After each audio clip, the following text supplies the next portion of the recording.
Estimado teleauditorio, bienvenidos a Hecho en Baja California, el programa que la industria de exportación de Tijuana y Mexicali producen para usted. En esta ocasión tenemos un invitado especial para hablar de delincuencia juvenil. Acompáñanos aquí en Hecho en Baja California.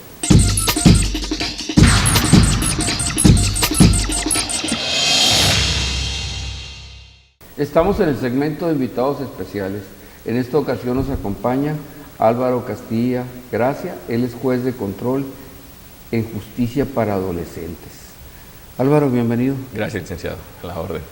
Fíjate que todo un tema, primero la justicia y luego una justicia tan definida como la es de los adolescentes, los jóvenes.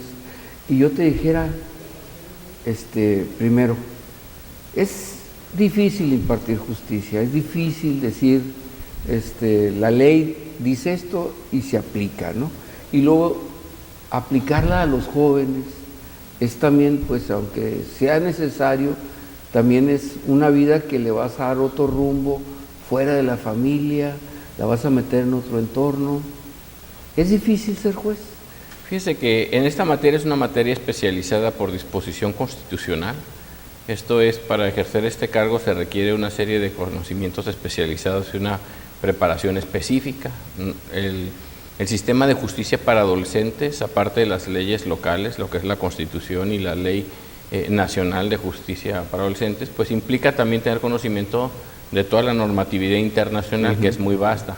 Y México pues es suscriptor de varios tratados internacionales en los cuales nos obligamos a cumplir con estas disposiciones, que conllevan una gran responsabilidad porque hay que ver no solamente al justiciable, al adolescente, sino también al ofendido, a la víctima y desde luego el entorno que gira después de un hecho delictuoso, que viene siendo también la familia de los ofendidos y las víctimas, incluso también del mismo joven que ha entrado en conflicto con la ley penal.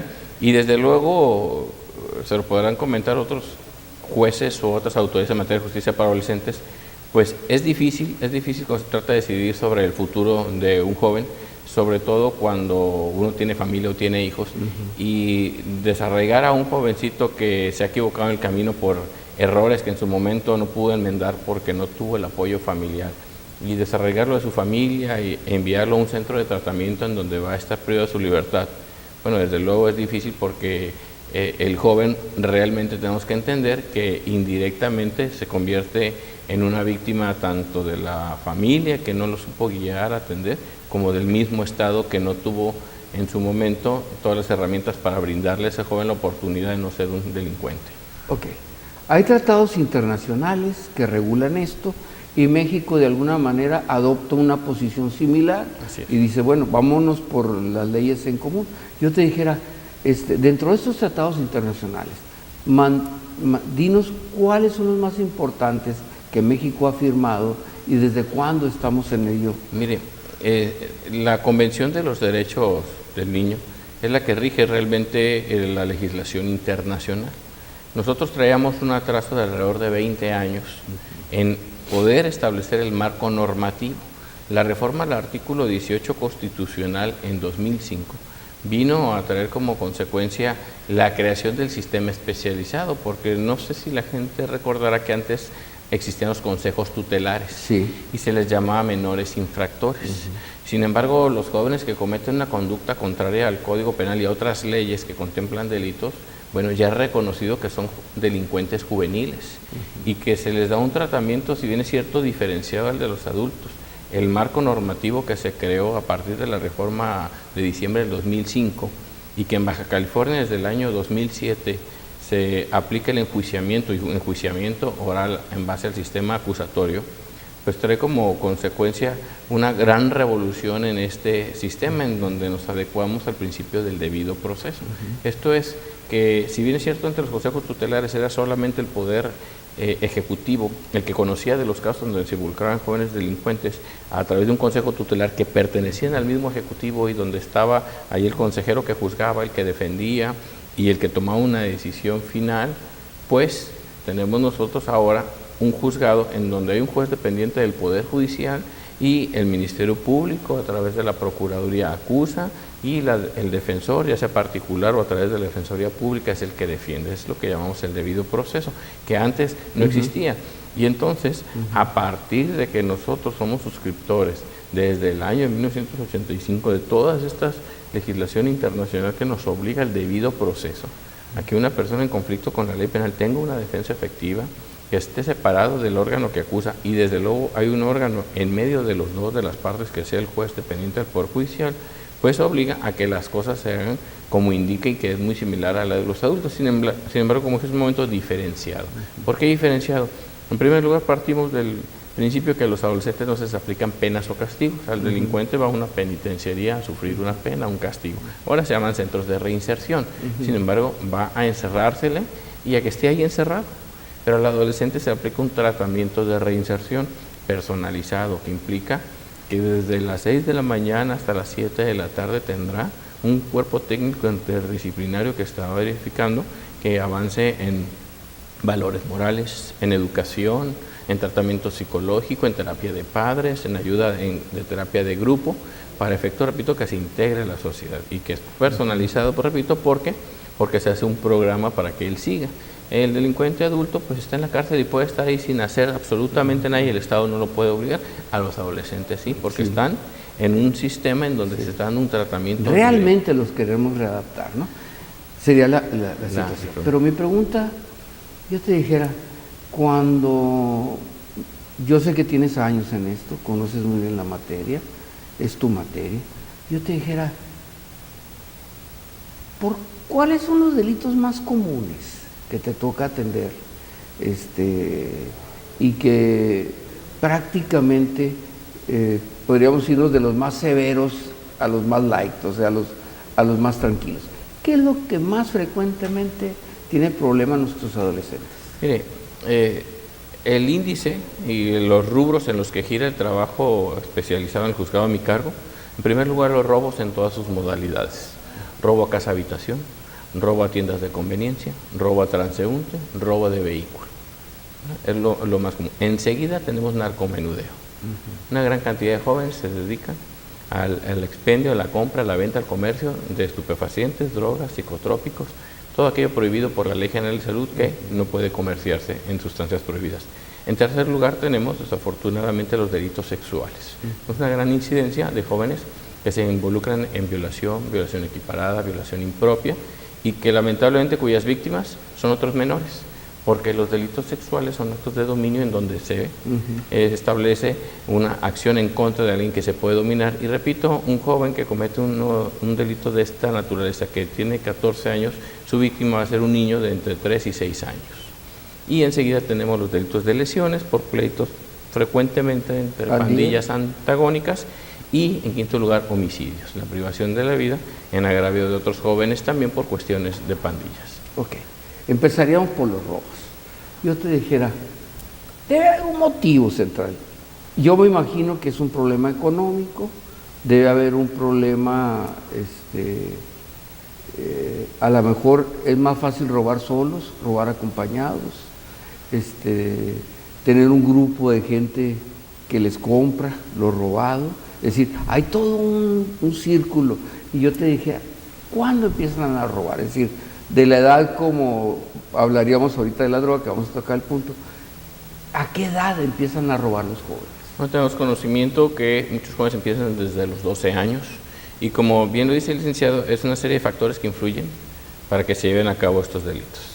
Son delitos patrimoniales, necesariamente la necesidad y el querer tener algo fácilmente, que tenemos ese rubro identificado. Los jóvenes que roban a los transeúntes los aparatos modernos, inteligentes y de los que tenemos ahora todos conocimiento que el joven quiere y desea tener para él.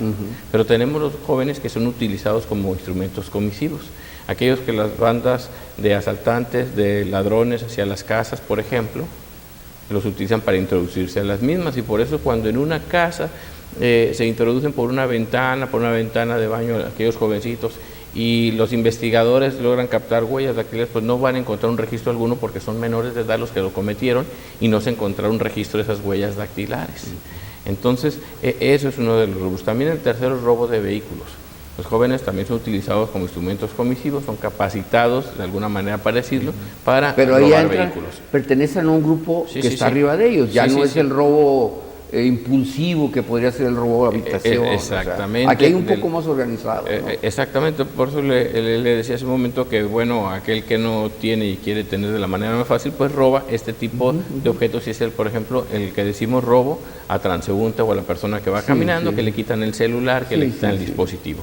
Pero ya organizados y que los adultos los utilizan organizadamente para cometer delitos, ya por bandas organizadas, bueno, tenemos este tipo de robos a casa, habitación y robos de vehículos. O sea, la casa habitación también es otra gente, ¿no? Llevan al niño chiquito que métete por la ventana, que bríncale, que tú ábreme la puerta, que rompe el vidrio. Es decir, la facilidad de que estén más manuables que la gente grande, decirlo de alguna manera, facilita el robo, ¿no? Exactamente, y son como, le digo, como instrumentos, y que además incluso ante la autoridad pues no son tan sospechosos porque pues los ven a bordo de un vehículo y pareciera una familia o alguien que está haciendo alguna actividad ilícita. ¿Normalmente son varones o son niñas también? No, también tenemos nosotros conocimiento de jovencitas que son utilizadas para cometer delitos. Hace poco tuve una muchachita que la mamá la llevaba a robar al transporte público. Entonces, que es difícil de identificar cuando aquel operador del volante, aquel taxista ve a una señora con una niña y que le pide la parada para que lo lleve a algún lugar en la noche, pues es más fácil que acepte llevarlas, y cuando de repente pues lo amenazan con un instrumento lacerante, punzocortante o contundente, y pues son asaltados y despojados de sus artículos. Entonces vemos cómo se sofistica la utilización de jóvenes en este tipo de delitos de robos, que es el mayor volumen. También tenemos los ladrones ocasionales, los jovencitos que después de estar ingiriendo bebidas embriagantes, que no debe de ser, se dirigen a una tienda de conveniencia y lo que se roban son bebidas embriagantes, son cigarros, son algunas otras mercancías, y bueno, que también es muy común y que también tenemos una alta incidencia para las tiendas estas de conveniencia, que frecuentemente están siendo asaltadas en ese rubro en particular. A veces ni siquiera el dinero en efectivo se llevan, sino que entran por cerveza, entran por alcohol o por cigarros, y bueno, lo vemos muy, muy evidente porque pues todos estos negocios, incluso los alrededores, pues tienen cámaras de vigilancia y es donde se percata la autoridad. Y son las mismas personas. Y en la mayor cantidad de robos generalmente son adolescentes los que los cometen, y respecto a que sean los mismos, a veces sí, efectivamente, hasta que no los capturan y bueno, ya todas las indagatorias se le van sumando. Fíjate que podríamos pensar para que nos ubiques bien.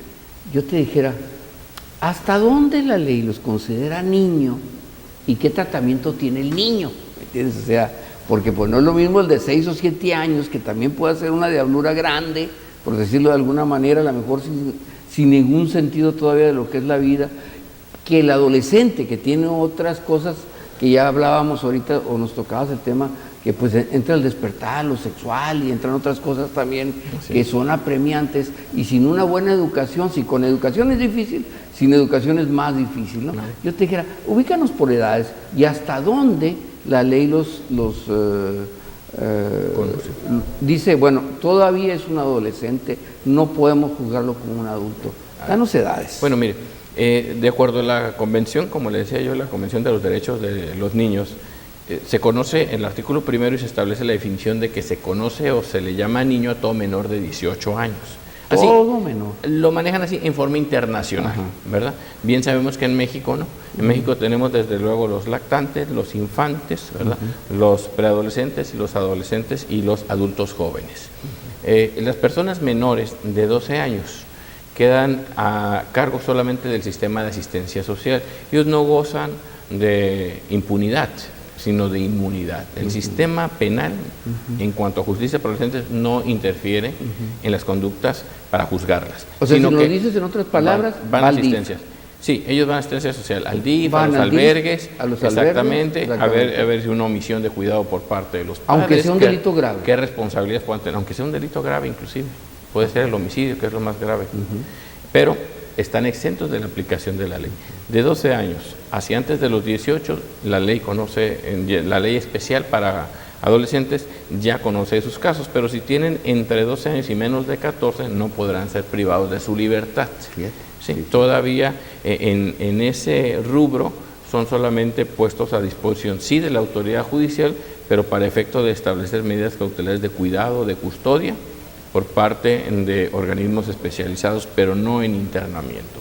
Y de 14 antes de los 18 ya son sujetos a un internamiento. Incluso también hay que tener presente que si el joven cumpliera la mayoría de edad y haya cometido un delito como adolescente, todavía está sujeto al sistema de justicia. No por cumplir la mayoría de edad queda exento de lo que haya hecho cuando era menor de 18 años.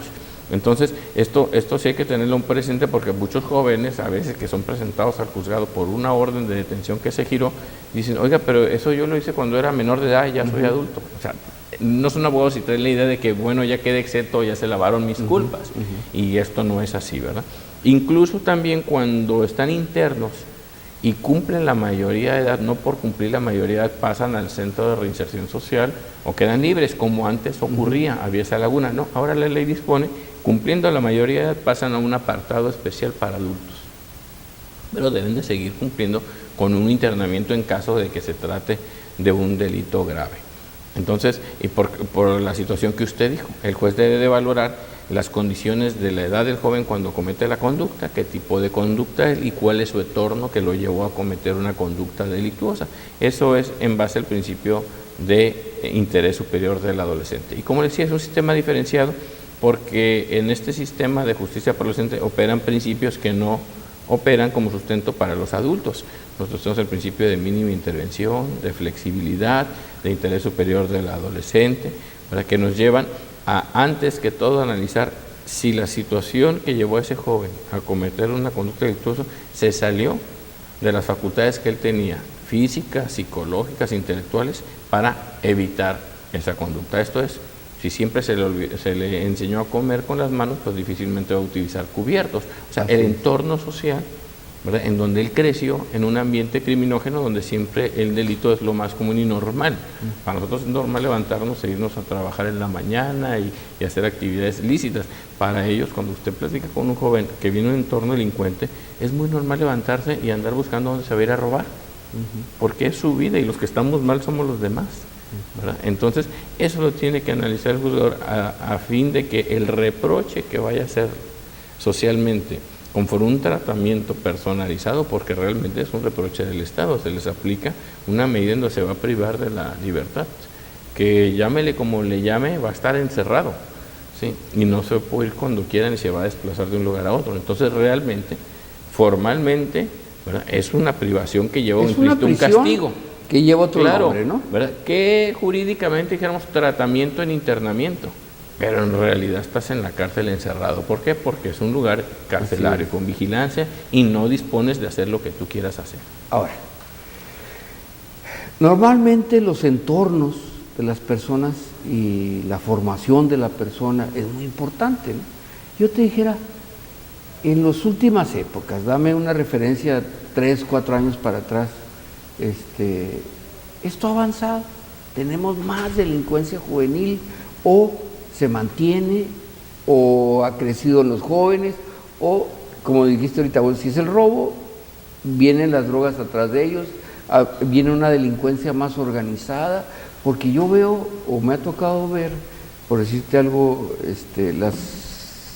la gente que utiliza los carteles de la droga, pues la mayoría son chamacos, ¿no? Y si te vas a otros países, como estábamos platicando ahorita, ves la gente que anda con Al-Qaeda o que andaba con Al-Qaeda, estos grupos extremistas, traen puros niños prácticamente, ¿no? Es decir, son más manipulables, cada vez se vienen más, como que los registran, les dan un padrón, los tienen ahí medio cautivos. Platícanos un poquito de eso. Sí, mire, gracias. La experiencia práctica, licenciado, es que efectivamente la delincuencia se controla, no se va a terminar. Son conductas paralelas a la vida gregaria, ¿verdad? El delito no puede terminar, no se puede. ¿Por qué? Porque el Estado no puede crear una sociedad civil completamente que esté totalmente educada, preparada para decir no a las conductas delictuosas y acepte la vida gregaria y lleguemos a una felicidad, que quisiéramos todo. Eso es, como decíamos, la utopía. Entre ¿verdad? más somos, más difícil, ¿no? Y además, exactamente, además, ¿qué es lo que sucede con la delincuencia? ¿Qué es lo que tenemos? Los usuarios del sistema de justicia, como le llamamos nosotros, son lamentablemente las clases más marginadas, las que no tienen educación, que provienen de hogares disfuncionales, en donde se abusa del alcohol, de la promiscuidad, del hacinamiento, de la violencia intrafamiliar, ¿verdad? De lo que nadie quisiera que les sucediera, es de donde provienen estos jóvenes, que desde luego son utilizados, como dije hace un momento, como instrumentos, inclusive desechables por la delincuencia sofisticada, que efectivamente está pensando qué instrumentos utiliza para llegar a sus propósitos, sus fines. Y en lo que es el recurso humano, dijéramos, delincuencia organizada, el campo fértil son los jóvenes. ¿Por qué? Porque se les puede dar un aleccionamiento, se les puede dar un adoctrinamiento y se les ofrece satisfactores que difícilmente podrían tener del medio en donde se encuentran. ¿Qué es lo que pasa en la práctica? ¿Qué hemos visto? Que los reclutan a los jóvenes, que ellos mismos lo cuentan o lo platican. ¿Cómo empezaste a delinquir? Bueno, nosotros estábamos en un campo jugando fútbol y llegaron unas personas, nos dijeron que si nos queríamos ganar dinero, comprarnos tenis, zapatos, uniformes, pero teníamos que trabajar con ellos. ¿Y qué empezaste haciendo? Pues le lavaba los carros, les cuidaba las casas, pues si veía que metían mota, que metían cocaína, cuidados, y de empezar lavando los carros, mandaderos, la gente que estaba ahí cuidando la droga, nosotros íbamos por la comida, íbamos a surtir el mandado, ahora nos dan dinero para comprar ropa, para comprarnos cosas, pues de repente nos dijeron, a ver, ahora tú manejas el carro, ahora tú haces esto, les fueron dando tareas. O sea, van subiendo de la jerarquía, la ¿no? jerarquía, y de repente me tocó a mí invitar más amigos y yo ser su jefe y darles armas, y luego íbamos a darle piso a la gente que no trabajaba para nosotros, a nosotros decían a quién eliminar, a quién matar, hacer los hoyos para meter a las personas, echarles cal. Entonces uno se va enterando de la narrativa de cómo los jóvenes van siendo envueltos. Y le dicen, bueno, y finalmente ya estás aquí, ¿quién va a venir por ti? Nada. ¿Verdad? Ya entraste a la parte desechable, ya lo agarraron, hay que se quede. ¿Verdad? Y además, o sea, el apoyo se acabó, ¿no? Sí, el contrato de trabajo con ellos finiquitó. Sí, y con riesgo de su vida, de que el que mucho sabe, poco vive. Entonces después ya hasta tienen temores, que yo sé muchas cosas, y yo llevé a la policía allí, y yo les dije de las casas, y yo les dije de las personas, y les di retratos. Entonces se convierten ya también en personas que seguramente pueden sufrir una repercusión del delito. ¿Qué es lo que pasa? ¿Qué se explota en el joven? Bueno, esa falta de preparación, de educación, de formación que viene implícito a los valores, y que la mayoría en la sociedad de las personas tenemos acceso a ello, pero esa minoría de jóvenes que no tienen ese acceso son los que se convierten en delincuentes. El Estado sí le ha estado apostando mucho a la prevención. Hace rato usted me preguntaba si la delincuencia se ha mantenido o ha disminuido.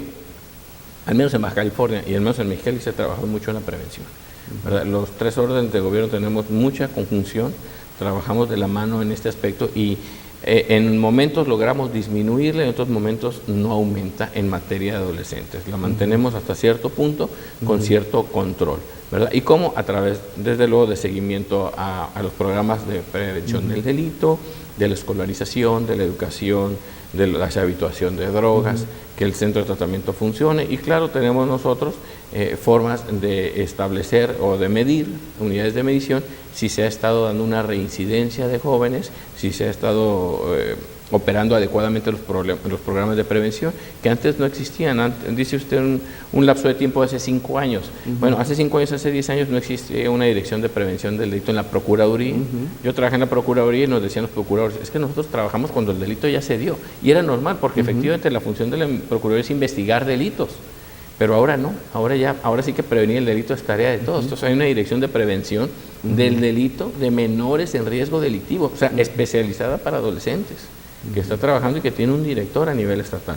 Hay una dirección, hay una subdirección o jefatura de la unidad de tratamiento a menores en la Dirección de Seguridad Pública Municipal, que no existía. Y existe ahora para el tratamiento de identificación de pandillas, lugares de riesgo, focos de criminógenos de adolescentes, etcétera, etcétera, ¿verdad? Y además el Poder Judicial ha entrado a esta dinámica también a través de los jueces especializados que estamos en Tijuana, Mexicali y Ensenada, a efecto de qué es lo que nosotros vemos que lleva al joven a cometer conductas delictuosas. Para estos informes robustecer la información que requiere la Procuraduría para su investigación de delitos y las direcciones de seguridad pública para prevención del delito, incluso la Secretaría de Seguridad Pública del Estado. Hay una dirección también de prevención del delito.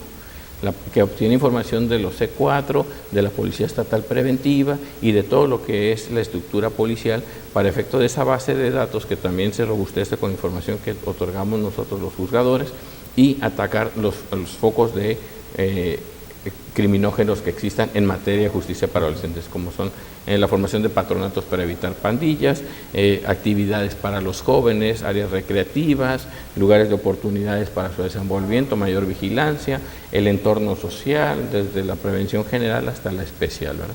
Y todos esos son programas que se están llevando a cabo y que se han llevado a cabo. ¿En qué manera? Bueno, en que, repito, la aplicación de estas políticas públicas en donde participa el Poder Judicial, pues nos lleva a nosotros a hacer revisiones y rendir informes, porque también se nos piden informes, por ejemplo, a través de INEGI, en donde, bueno, se nos pide en materia de justicia para adolescentes rendir qué tipo de delitos, a qué hora son, qué edades tenían los jóvenes, qué lugares fueron afectados, las víctimas, quiénes son. Todo esto, esta estadística va robusteciendo un campo de información que a nosotros también nos sirve para efecto de comprender por qué el joven cometió un delito. Por ejemplo, llega un caso en donde me dice, este joven viene de tal lugar, vive en tal lugar. Yo ya sé que es un ambiente criminógeno, no de dónde viene. No es lo mismo que me diga que viene de una parte desprotegida socialmente que de una parte muy pudiente. Entonces vemos a ver qué efecto, por qué está ocurriendo esta conducta delictuosa en el joven que todo lo tiene y tiene acceso a educación, al joven que no lo tiene así y que incluso viene de una familia unicelular, que no tiene los satisfactores que tendría alguien que sí los tiene. Nos lleva a hacer una perspectiva en donde el juzgamiento es diferenciado. No podemos juzgar de igual manera a cada uno de los jóvenes, aun cuando sea el mismo delito. Y entonces se ataca todo esto en las escuelas. La Dirección de Seguridad Escolar también existe, que ponen conocimiento de jóvenes que tienen conductas de bullying, que son altaneros, que no hacen las tareas, que grafitean los salones, que rayan, que traen en droga, el operativo Mochila que los detecta con droga. Esos jóvenes son canalizados a las diferentes unidades de atención para atacar de fondo las causas y que esos jóvenes delincuentes de ahorita no sean los grandes capos del mañana. Muy bien. Vamos a unos compromisos comerciales y volvemos. A cualquier hora, tanto en los Estados Unidos como en México, protegemos sus productos con la mayor seguridad. Más de 17,000 pies cuadrados de almacén, con un registro electrónico eficiente que mantiene actualizados sus inventarios durante los procesos de distribución. Apoyado con servicio de monitoreo de mercancías a través de Internet. World Traffic. La cápsula endoscópica es la innovación más asombrosa en el campo de la gastroenterología del nuevo milenio. Es ingerida por el paciente sin dificultad con agua. Se mueve por el tracto gastrointestinal de manera natural. Una vez ahí, comenzará a tomar fotos automáticamente y las transmitirá de manera inalámbrica a un dispositivo externo que lleva el paciente en un cinturón. La información recogida en el dispositivo externo es procesada en la computadora, convirtiéndose en la prueba diagnóstica por excelencia. Esta llave significa el acceso a nuevas posibilidades. Permite obtener los insumos que su empresa requiere. Puede ser un apoyo para aumentar su fuerza y productividad, o una ventaja frente a su competencia. Somos la llave para sus importaciones. Comercializadora AMAP, donde usted realmente importa. La industria nacional y maquiladora de la región tienen en ATSA Servicios una opción práctica y segura para el transporte y confinamiento de residuos de manejo especial. ATSA Servicios tiene 12 años de experiencia y cuenta con la infraestructura, tecnología y capacidad instalada para atender oportuna y profesionalmente a la industria en el manejo de residuos especiales no peligrosos. ATSA Servicios, capacidad y experiencia responsable. Unidad de Oncología, Dolor y Cuidados Paliativos. Estamos comprometidos a dar un trato digno y de calidad al paciente, así como la mejor orientación a su familia. Nuestras instalaciones cuentan con infraestructura necesaria para brindar el tratamiento óptimo y de mejor calidad. Tenemos el mejor equipo médico y ofrecemos atención humana, donde la calidad de vida de nuestro paciente es lo más importante. Unidad de Oncología, Dolor y Cuidados Paliativos. Avenida Mariano Arista, 1576, entre G y H. Y Mexicali se hizo muy bonito, con muchos puentes y calles que parecían espejos, tan moderno que parece una ciudad del futuro. ¡Wow!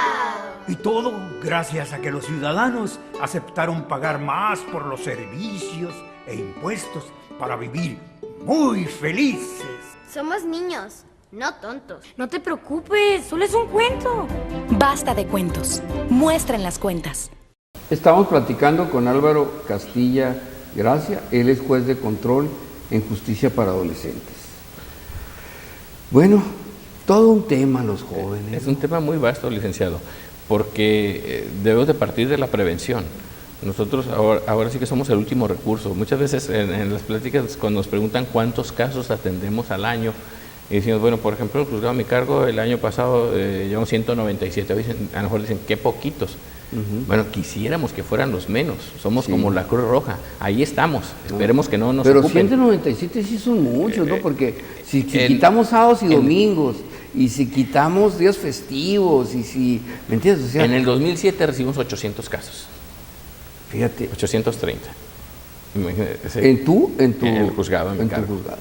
Entonces, o sea, ¿cómo hemos ido disminuyendo? 800, ha bajado, ¿no? 600, 500, sí, ha disminuido, ¿verdad? Y va a disminuir, y es lo que queremos que va disminuyendo, no porque la Procuraduría no judicialice los casos, sino porque la Procuraduría también tiene unidades especiales para efecto también de conciliación y mediación. Que si el joven, bueno, le decía hace un momento, el tipo de delincuencia hay que juzgarla desde la perspectiva. Robo casa habitación, se introdujo a una casa a robar, ¿y qué se robó? La bicicleta. No es lo mismo que aquel joven que se metió a robar todo el menaje de casa junto con otras personas. ¿Qué es lo que quiere ese señor? Que me paguen mi bicicleta, que me la devuelvan. Devuelvan su bicicleta y le damos la oportunidad de que esté firmando o esté bajo supervisión. ¿Me explico? Entonces, hay desde el más pequeño hasta el más grave, ¿no? Que el delito es el mismo. Robo a casa habitación. Se metió a una casa a robar, sustrajo objetos de una casa. Sí, pero hay que considerar qué objeto sustrajo, la edad del joven, está estudiando, si está estudiando, se le antojó la bicicleta y se metió por ella, se la robó y lo capturaron. Al joven que no está estudiando, que su modus vivendi es trabajar con una organización de ladrones de casas que se dedican a robar casas. Este joven requiere mucha atención, que aquel joven que por cualquier situación o incluso robo a lugar cerrado o a una tienda de conveniencia. Después de la borracherita que tenían en los 15 años, se les hizo fácil subirse a un carro y bajarse por unos 12 de cerveza y se fueron corriendo. Y iban hasta corriendo, ahí está la policía en la esquina y los detiene. Aquellos sujetos que, a diferencia de los que a mano armada, cubriéndose el rostro, amenazan o incluso lesionan al dependiente, le quitan todo el dinero en existencia y todavía se llevan otros objetos más. Pero ya están organizados para ello. Fíjate, esto es muy interesante porque a muy corta edad casi están marcando su vida, ¿no? O sea, a muy corta edad están definiendo cosas muy importantes para el resto de su vida. ¿Por qué?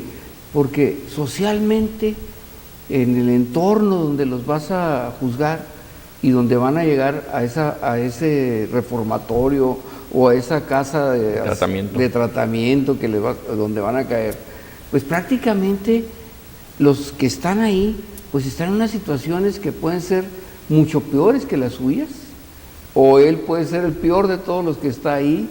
Entonces, un ambiente difícil dentro de esto, ¿no? Yo te dijera,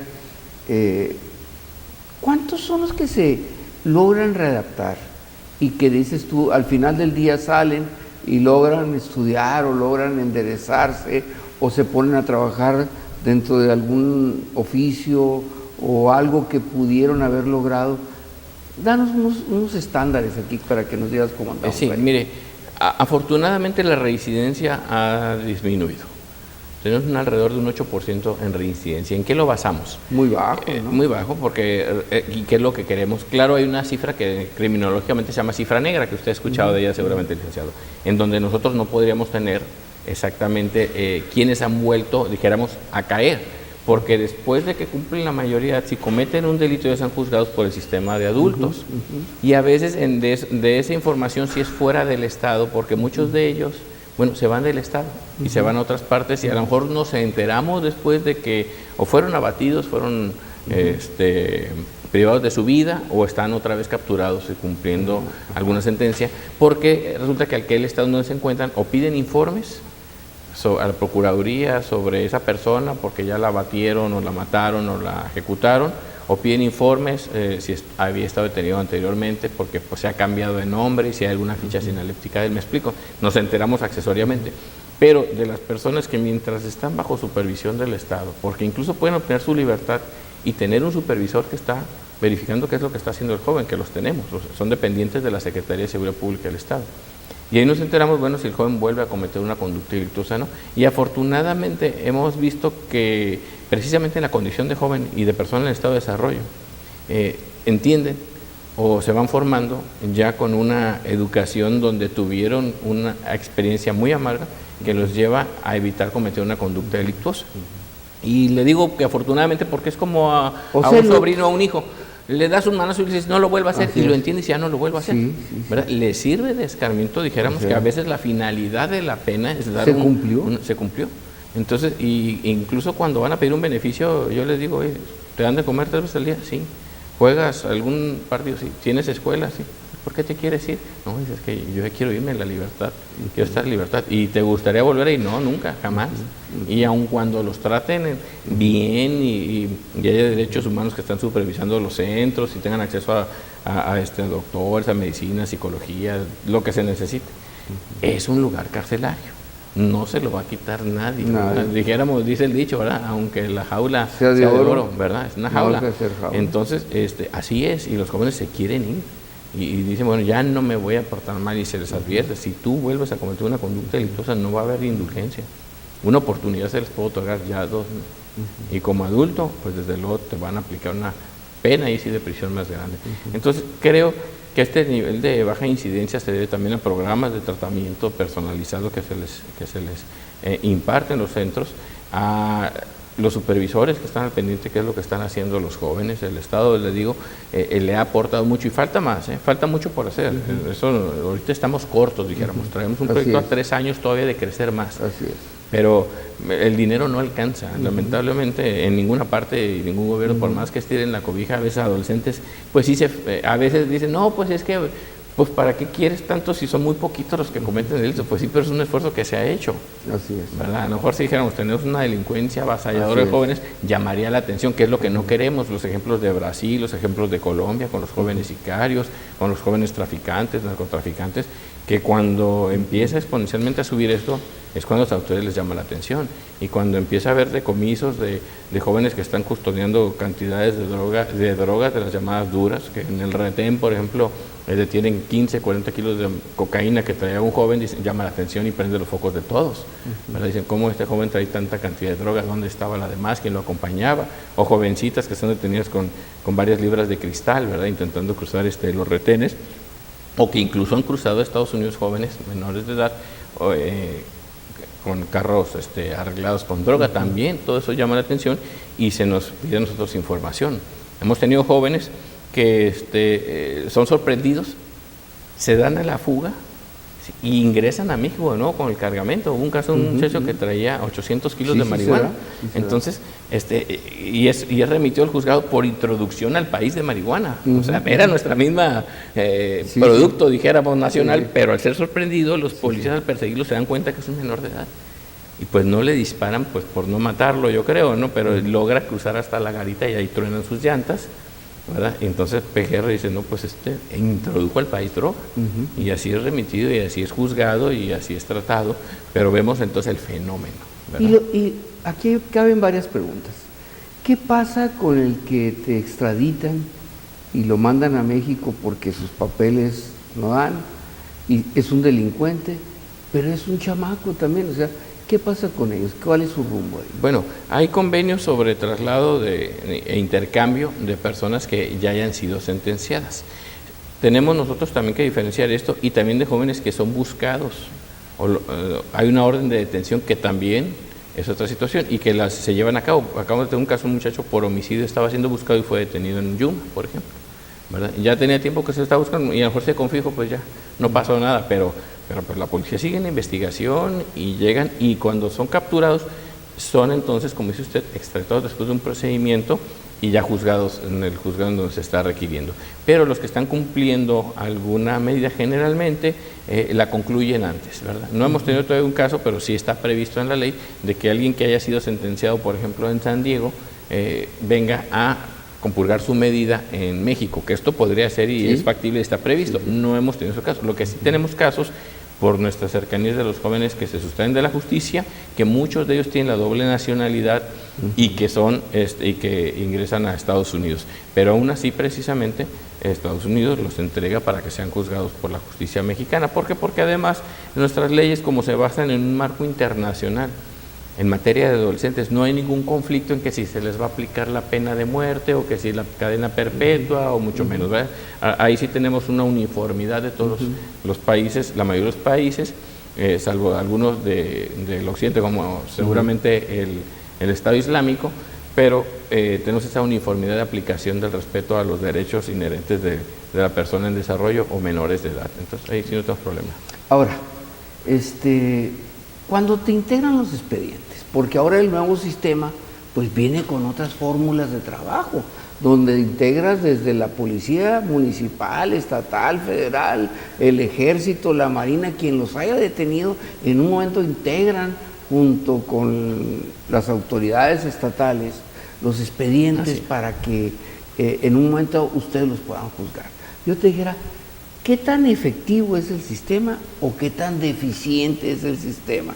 Porque si lo comparas con alguien como tú que tiene experiencia, yo te dijera, ¿vamos mejorando o vamos empeorando? Bueno, miren, desde luego con las reformas al artículo 20 Constitución, que otros consejos de junio del 2008, viene el sistema acusatorio a México, del cual ya se ha hablado bastante y de lo cual nos obliga, porque ha sido parte en la implementación en el sentido de impartir los cursos de capacitación para los agentes investigadores, no nada más en justicia para adolescentes, sino en lo general para efecto de técnicas de investigación o como primeros respondientes y de todas las autoridades. Deja de tener pues el monopolio de la investigación el Ministerio Público o las policías ministeriales, pero sí todas las policías pueden intervenir. Se ha trabajado mucho en esta capacitación, se sigue trabajando incluso. Vamos a tener una capacitación en la Academia Estatal de Seguridad Pública en Tecate en la siguiente semana y esto conlleva a que no es un sistema fácil, no es un sistema sencillo. ¿Por qué? Porque el policía es la base de esto, ¿no? Claro. Y trabajar con agentes de la policía para lograr una coordinación general no es sencillo. No, por eso ese es el punto importante, siempre ha sido en ese sistema de justicia por eso siempre moderno, estamos tendiendo a una policía nacional, a uniformizar, que haya una guardia nacional, una gendarmería, es a lo que el país está avanzando y es un proyecto de muchos años, yo estoy diciendo alrededor de 12 años que ya se está trabajando en esto. Es que prácticamente necesitas un profesional que sea el policía, ¿no? O sea, porque tiene que tener conocimientos de cómputo, tiene que tener conocimientos científicos legales en un momento dado. Claro. Es decir, si no hacen bien las cosas, pues obviamente no te dan elementos para poder juzgar bien, ¿no? Exacto. Y como llamamos nosotros, bueno, sistema garantista, más que todo de garantizar, de defender al imputado o al presunto responsable, es de la garantía de que se van a hacer bien las cosas. Porque viéndolo en un plano, la gente dice, es que el sistema no funciona porque todo se les da en favor a los imputados o a los presuntos responsables, ¿no? El hecho es que el Estado, con el poder que tiene y todos los recursos, debe de hacer las cosas bien. Y ciertamente muchas cosas fallan. Es un hecho que en la Procuraduría falta mucho que hacer en algunos aspectos que tiene que ver mucho con el dinamismo de la misma Procuraduría, de que cambian el personal o van capacitándose de tal o cual forma, que los errores se van a dar porque no fallan las instituciones, fallamos los que las encarnamos, las personas. Y, por ejemplo, en el juzgado de mi cargo hay muy pocos juicios. ¿Por qué llegamos a muy pocos juicios? Bueno, porque hay muchas salidas alternativas que permiten, conforme a ese momento le dije, el principio de mínima intervención, que no existe para adultos. Pero con nosotros, la autoridad, todas las autoridades estamos obligados a hacer lo más que se pueda para evitar que el joven esté el menos tiempo posible ante la autoridad, ¿verdad? Por los efectos que esto causa y es tema de mucha discusión. Pero en esas herramientas porque que los trauma, porque los exactamente entran contra la autoridad sí, para nosotros los adultos entramos en una zozobra, el simple hecho que una patrulla se ponga atrás de nosotros así, y ahí es un problema. Ya te trae una inquietud cuando en realidad mejor saca la vuelta y avanza, pero uno ya sintió esa zozobra, más para una persona en estado de formación, en donde la autoridad impone, ¿verdad? Y esto está comprobado de que trae cierta inquietud de inestabilidad que trae como consecuencia un desarrollo que puede darse perturbado como temor a la autoridad. Ese error que tenemos de al niño decirle, te va a llevar la policía si te portas mal, lo estamos haciendo ver como alguien que temerle en vez de respetarlo, ¿verdad? Y a la hora de una realidad sí se vuelve un problema traumático. A la hora de una realidad, así es. Entonces, esto es cultural, ¿verdad? Tenemos ciertas deficiencias culturales, pero bueno, volviendo a la formación de las autoridades, claro que hay muchas deficiencias, lo vemos todos los días, y son errores a veces humanos, que por ejemplo el abogado defensor es lo que explota, no tanto que vaya a decir que su defenso es inocente. No. O sea, no se van al fondo, se van a la forma, sí, ¿no? Porque si nosotros tenemos el órgano de gobierno, todo el poder para llevar o avasallar a un ciudadano, pero tenemos que hacerlo bien, porque se está volcando todo el Estado en contra de él. Entonces lo que hacemos, por ejemplo, en el caso de los jueces, es de un escrutinio muy detallado sobre el trabajo que está haciendo, porque es una gran responsabilidad declarar la responsabilidad o la culpabilidad de un joven.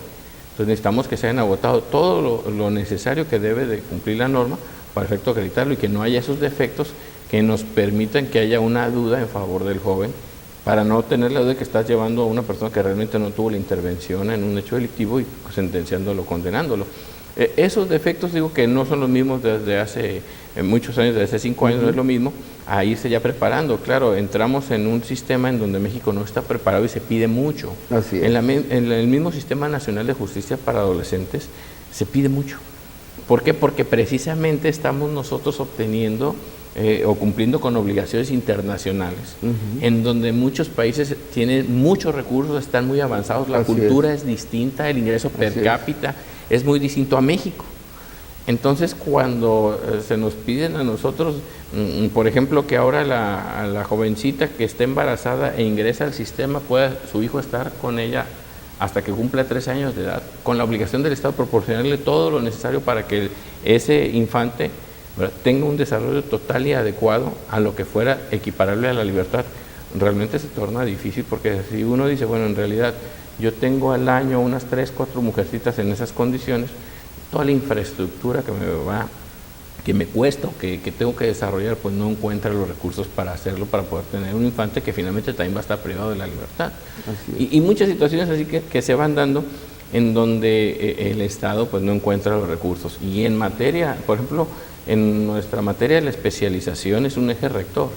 No puedes ejercer la función, ya sea de investigador, ya sea de órgano acusador, de Ministerio Público, ya sea de perito inclusive, ya sea de defensor público y mucho menos de juzgador, si no tienes una especialización en la materia otorgada por una institución acreditada y validada para establecer con certificado, que conoces desde la legislación internacional, desde los protocolos de actuación, desde las directrices de formación, desde el establecimiento de medidas para mujeres menores de edad en estado de privación de libertad, de adolescentes, de niñas y niños, derechos, ley general de víctimas, una serie de situaciones que lo obligan a especializarse. Haga de cuenta, todos somos abogados, pero hay abogados fiscalistas, hay laboralistas y hay especializados en justicia para adolescentes. Es así como se maneja y que nos lleva el Estado a capacitarnos. Y es donde podríamos pensar, pues hay menos gente, ¿no? O sea, hay menos gente porque al mismo tiempo es muy especializada. Es muy especializada la materia, cuesta. Ok. Y Tengo una duda. Aquí hemos platicado con gente que sabe educación y nos dice, en Baja California el 50% de los estudiantes ya abortaron la escuela antes de los 15 años. Tremenda cifra. Entonces yo te dijera, y también hay gente que viene y nos dice, es que el adicto desde muy joven ya es adicto. Dice, ahora lo que antes hacían a los 13, 14, ahora estamos a los 11, 12 años. Efectivamente. Ya bajó y ya están en la adicción. Y mi pregunta sería, ¿qué es lo que más te enfrentas? ¿Al adicto? ¿Al joven que anda en la calle? ¿O cuál es la situación que prevalece de los que llegan a ser delincuentes? Mire, en cuanto a su estado particular, le voy a decir que el 94% de los usuarios del sistema de justicia para adolescentes son adictos o consumen drogas. O sea, que es nuestro mayor problema. Es nuestro mayor problema. Y el resto de los jóvenes, bueno, están involucrados por otro tipo de delitos. Por ejemplo, daño en propiedad ajena, los choques. No es adicto. Son cosas eventuales. Pero los delitos de robos, como le dije hace un momento, delitos sexuales, lesiones, homicidios y desde luego narcomenudeo, los jóvenes consumen drogas. Y de ahí nos ponemos a ahondar más en el asunto y como le dije hace un momento, después de que se hace un análisis, un diagnóstico integral de su personalidad, donde interviene un pedagogo, un psicólogo, un médico, inclusive un psiquiatra, nosotros determinamos que ese joven viene o proviene de una familia disfuncional, en donde el padre también consume drogas o alcohol, en donde predomina la violencia intrafamiliar, la desintegración y desde luego el consumo y abuso de drogas. Y los jóvenes, la mayoría, como dije, el 94% según nuestras estadísticas, consumen desde la marihuana, el cristal. ¿Tienes algún porcentaje de esto? Sí, ¿Marihuana sí, la gran mayoría? La gran mayoría, sí. La gran mayoría es la marihuana. Y enseguida, dijéramos, el 60% es marihuana y el resto es cristal, que es una droga sumamente peligrosa. Terrible, porque ¿no? licúa Terrible. el cerebro. Y uno ya sabe perfilar a los jóvenes. Uno puede identificar a alguien que es adicto a la marihuana al que es adicto al cristal. La ergonomía del sujeto diferente, la forma de comportamiento, la dislexia, la forma de expresarse, luego nos indica que consume. Yo le puedo decir a un joven, ¿tú consumes cristal, verdad? No, pues que sí. ¿O cómo sabe? Uno ya, después de la experiencia del tiempo, ¿verdad? O los que consumen marihuana. Ok, ya estamos dentro de alguna área en la que los vamos a rehabilitar y de alguna manera de insertarlos a la sociedad. ¿Qué tanto tiempo tardamos en limpiarlos? ¿Qué tanto tiempo tardamos en decir, sabes que ya está desintoxicado, ya podemos trabajar con él?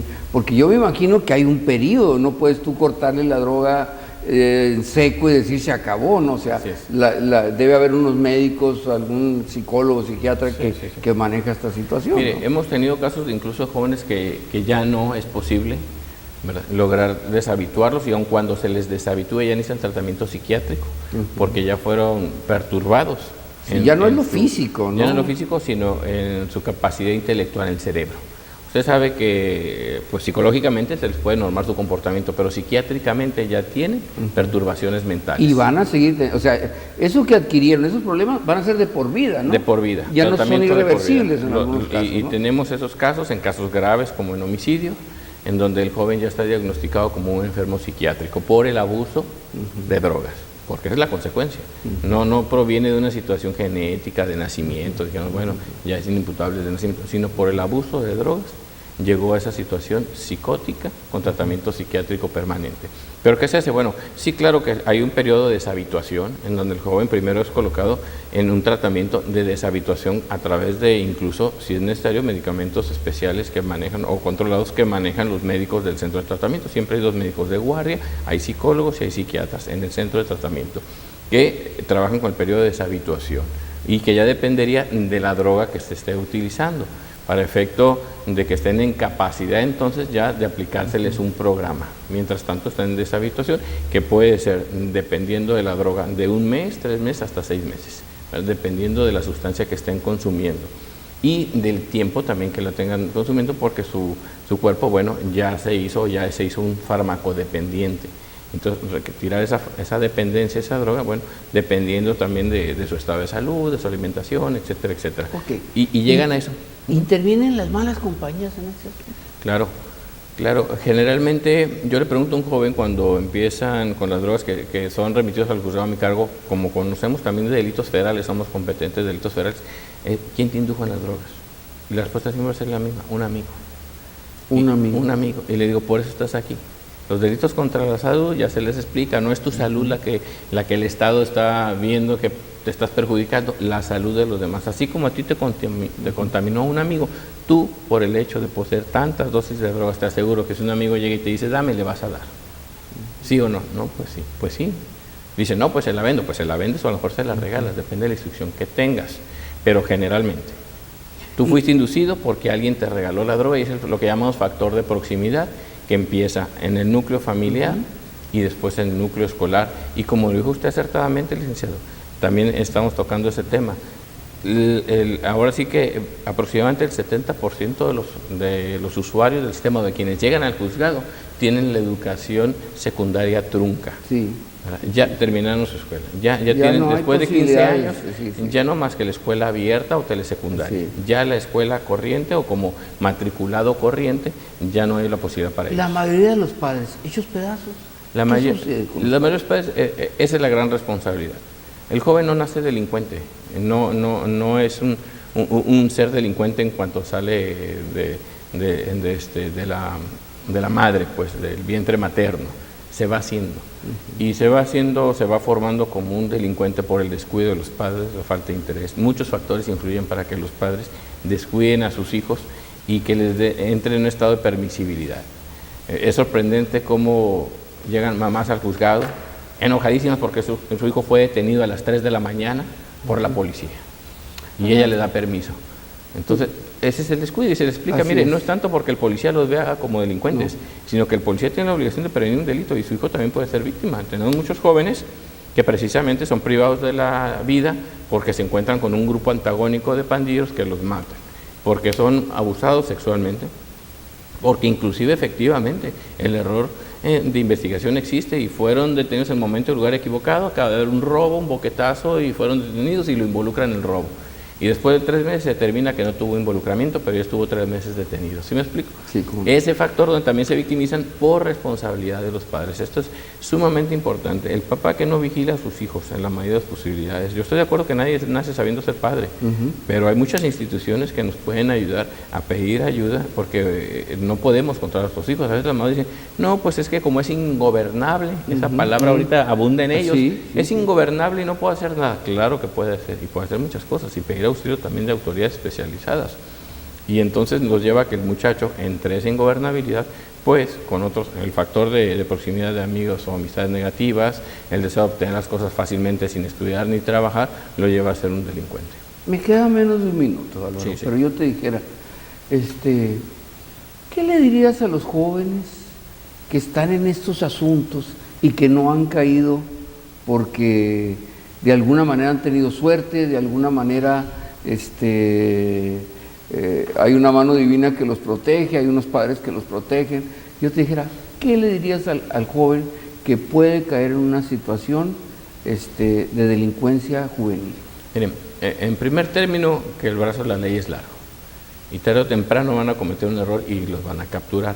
En segundo lugar, lo que estén haciendo se va a repercutir finalmente si quieren tener una familia o van a tener una familia en sus hijos, ¿verdad? Y en tercer término, no los va a llegar a algo bueno, porque al dedicarse a la delincuencia ya cerraron todo su futuro. No van a poder pasar de ser unos delincuentes. En vez de estudiar o lograr obtener una posición adecuada en la sociedad y en la vida, ya van a estar estigmatizados y su vida se va a limitar a muy corta edad seguramente, porque dentro de la frustración, desesperación que los lleva a ser delincuentes, los lleva también a caer al uso de las drogas o del alcohol, por esas frustraciones que van teniendo. Y al final se acaba su vida. ¿La cárcel o la muerte? La cárcel o la muerte. No hay de dos para el que anda involucrado en esto. Y lo vemos diariamente en los noticieros, ¿verdad? Yo platico mucho con los jóvenes y con el programa que tenemos de prevención con la Procuraduría, en el sentido de que busquen ser alguien de estudiar, de trabajar, de ubicarse en su lugar en la sociedad positivo y poder andar en la calle con la frente en alto, a estarse escondiendo, a estarse ocultando. A lo mejor, como dijo usted, sus papás los protegen porque esto es innegable y bueno, son padres al fin, pero en determinado momento se acaba esa protección, los vecinos se hartan, las gentes los identifica, los estereotipa, los denuncia y terminan siendo detenidos. Hay jóvenes que piensan, y como dice usted, el delincuente, una característica, son muy optimistas, es nunca me van a detener. Nunca me van a detener. Y a lo mejor no lo detiene la autoridad, pero de repente también se convierten en un estorbo para las organizaciones para las cuales trabajen, porque mientras son jóvenes a lo mejor les sirve, pero después ya se convierten en un cabo suelto, una persona que ya sabe demasiado. Entonces nosotros, si usted ve, de repente dice, oye, ¿dónde aparecen tantos ejecutados? Pues todo el mundo dirá, a lo mejor no, pues eran delincuentes, pues tienen todas las características, están tatuados, consumían drogas, pero están jóvenes, es lo que dicen, oye, joven, tenía entre 20 y 24 años, pues sí, dejó de ser útil para aquellos que los mandan a que realicen determinadas o tales actividades. ¿Por qué? Porque, repito, se convierten en un cabo suelto. Muy bien, muy interesante. Álvaro Castilla, gracias. a nombre de la industria de exportación de Tijuana y Mexicali y hecho en Baja California, gracias por acompañarnos. No, a ustedes, también. Gracias a ustedes. A cualquier hora, tanto en los Estados Unidos como en México, protegemos sus productos con la mayor seguridad. Más de 17,000 pies cuadrados de almacén, con un registro electrónico eficiente que mantiene actualizados sus inventarios durante los procesos de distribución.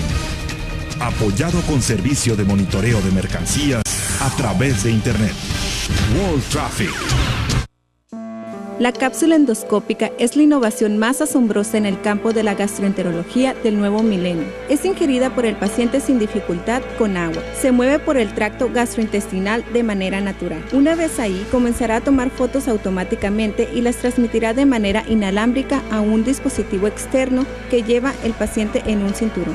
La información recogida en el dispositivo externo es procesada en la computadora, convirtiéndose en la prueba diagnóstica por excelencia. Esta llave significa el acceso a nuevas posibilidades. Permite obtener los insumos que su empresa requiere. Puede ser un apoyo para aumentar su fuerza y productividad, o una ventaja frente a su competencia. Somos la llave para sus importaciones. Comercializadora AMAP, donde usted realmente importa. La industria nacional y maquiladora de la región tienen en ATSA Servicios una opción práctica y segura para el transporte y confinamiento de residuos de manejo especial. ATSA Servicios tiene 12 años de experiencia y cuenta con la infraestructura, tecnología y capacidad instalada para atender oportuna y profesionalmente a la industria en el manejo de residuos especiales no peligrosos. ATSA Servicios, capacidad y experiencia responsable. Unidad de Oncología, Dolor y Cuidados Paliativos. Estamos comprometidos a dar un trato digno y de calidad al paciente, así como la mejor orientación a su familia. Nuestras instalaciones cuentan con la infraestructura necesaria para brindar el tratamiento óptimo y de mejor calidad. Tenemos el mejor equipo médico y ofrecemos atención humana, donde la calidad de vida de nuestro paciente es lo más importante. Unidad de Oncología, Dolor y Cuidados Paliativos. Avenida Mariano Arista, 1576, entre G y H. Y Mexicali se hizo muy bonito, con muchos puentes y calles que parecían espejos, tan moderno que parece una ciudad del futuro. ¡Wow! Y todo gracias a que los ciudadanos aceptaron pagar más por los servicios e impuestos para vivir muy felices. Somos niños, no tontos. No te preocupes, solo es un cuento. Basta de cuentos. Muestren las cuentas. Es un hecho. La próxima semana estaremos nuevamente con ustedes en Hecho en Baja California. Gracias por acompañarnos.